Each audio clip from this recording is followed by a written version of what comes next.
Hello and welcome to my channel.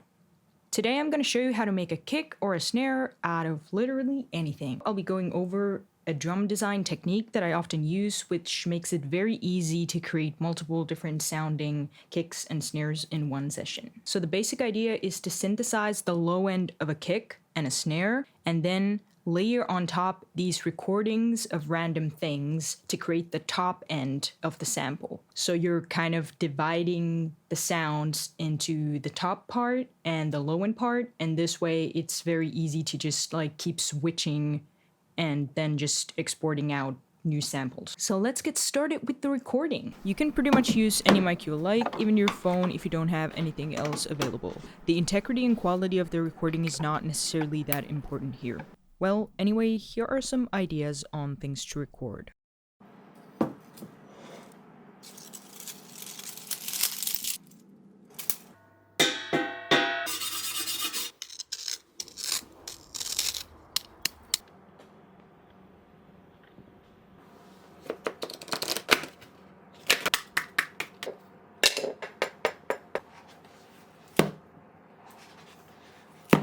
So here are my recordings. Okay, so I guess I'm gonna start by making the low end. So let's start with the kick. I'm gonna use Citrus for this, and you can use any synth you want. Like, the principle will be the same no matter which synth you're using. The first thing that I want to do is to create a pitch sweep or a frequency sweep from high to low.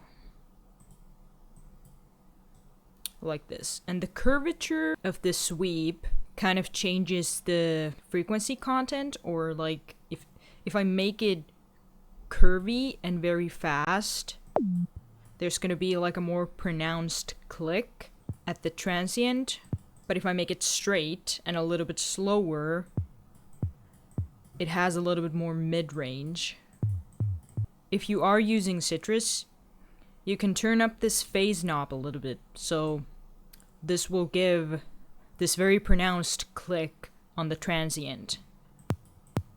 I'm gonna modulate the volume as well so that the low end is not too long. Whoops, I have some stuff on the master. I was kind of wondering why it sounded so wimpy, but now we know. Okay, I'll leave it at that. Alright, I'm gonna name this Kick Low End. It's good for now, and we can change it later. And now I'm just gonna clone it. So the snare low end is gonna be almost the same as the kick, but the pitch range is gonna be smaller.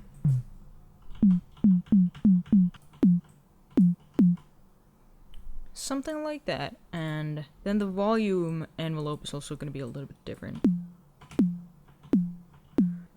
Okay, let's start by making some kicks. I'm just gonna select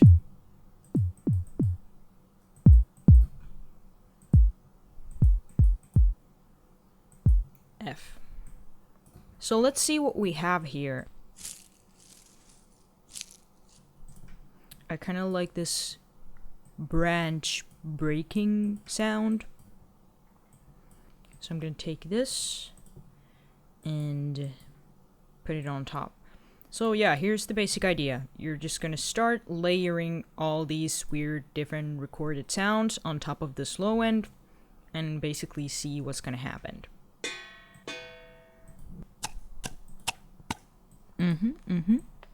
Perfect, perfect. So let's set up some basic processing.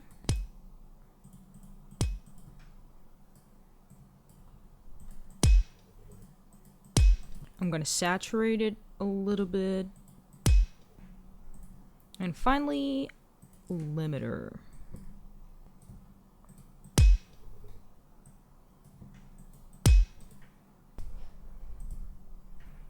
I'm making this a unique sample.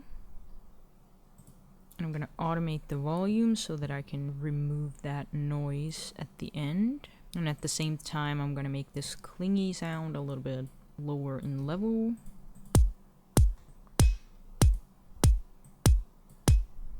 So I'm gonna export this. One thing that you can also do is create these separate top end samples for kicks so that you can make more kicks later using the same method of kind of dividing the low end and the high end into separate parts. So right here I have some of my kick samples, and I have these, like, I've named them top kick.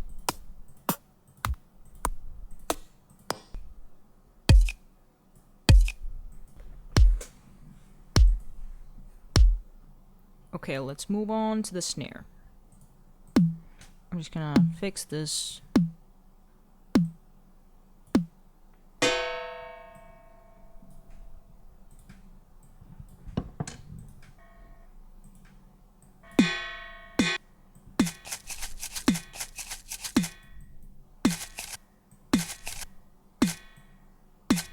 Add some reverb.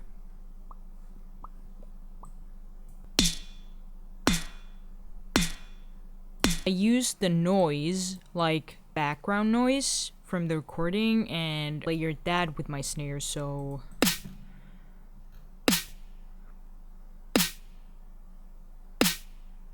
this is kind of a basic thing that you can do with white noise when you're making snares, but this time it's just the noise from the recording. Note that the volume is not just a sweep from high to low, it's more of this transient that momentarily goes down and then it comes back up again before finally, like, releasing. So the kicks and snares are done now. Some of them turned out pretty cool. I'll be putting the best ones up for free download so that you can get them for yourself if you want. Link in the description. Please like this video if you thought it was interesting, and maybe consider subscribing. I'm posting new production and music related videos every Tuesday. Thanks for watching. I'll see you in the next video.